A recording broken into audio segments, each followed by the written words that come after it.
নমস্কার। অনেকদিন পরে আমি একটা রান্না ইচ্ছা হচ্ছে দেখাবো তোমাদের। বেগুন বাহার। বেগুন বাহার করছি, কিভাবে করছি তোমরা দেখে নাও। আমি বানাচ্ছি এখন।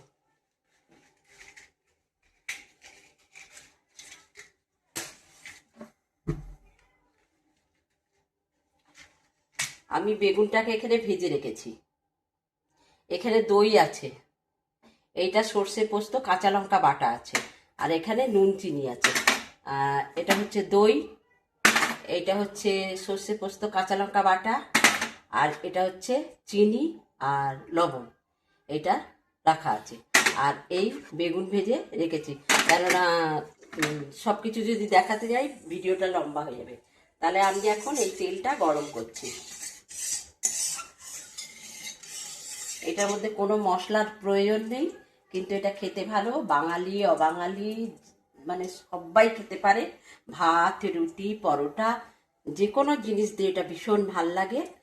আর পুরোপুরি নিরামিষ খাবার, যার যেরকম ভাল লাগে খেয়ে নেবেন ভাত রুটি দিয়ে। আচ্ছা, প্রথমে আমি এই পোস্তটা করছি, কড়াইতে দিয়ে দিলাম।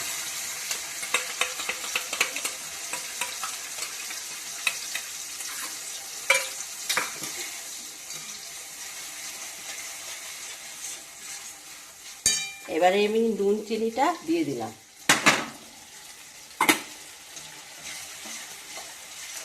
স্বাদ অনুসারে নুন চিনিটা নিজের নিজের মতন করে বেগুনের পরিমাপে দিয়ে দেবেন। এবারে এইটা একটুখানি ভাজবো, খুব বেশি ভাজবো না, সর্ষে আছে তিতো হয়ে যাবে। বেশিরভাগই পোস্ত দিয়েছি, সর্ষে সামান্য দিয়েছি, শুধু একটু গন্ধের জন্য।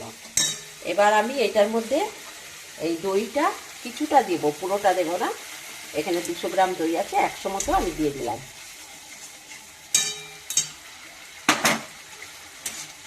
এবার এটাকে একটু ঘাটাঘুটি করে মোটামুটি একটু আর কি ফুটটা ধরিয়ে নিচ্ছে।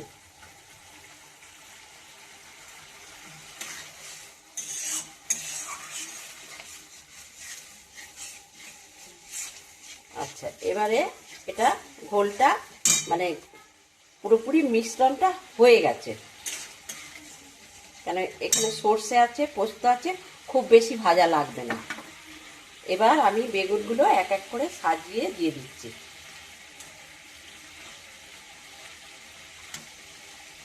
ভীষণ ভালো খেতে হয়।